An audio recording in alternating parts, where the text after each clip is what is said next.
Ang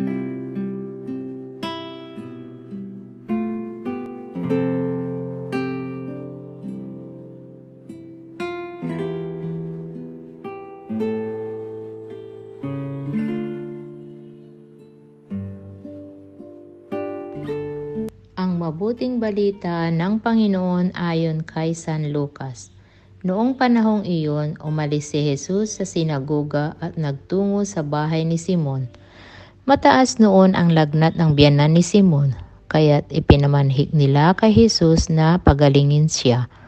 Tumayo si Jesus sa tabi ng higaan ng babae at iniutos na maalis ang lagnat, at nawala nga ito. Noon di tumindig ang may sakit at naglingkod sa kanila. Paglubog ng araw, ang lahat ng may sakit, anuman ang karamdaman, ay dinala ng kanilang mga kaibigan kay Jesus. Ipinatong niya ang kanyang mga kamay sa bawat isa sa kanila at pinagaling sila. Nagsilabas sa marami ang mga demonyo.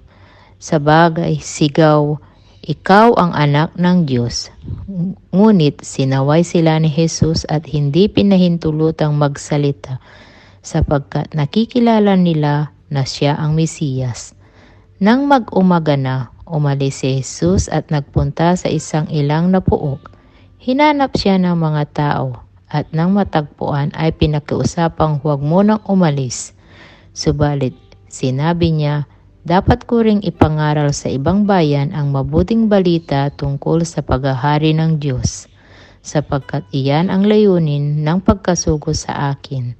At nangaral siya sa mga sinagoga sa Judea, ang mabuting balita ng Panginoon.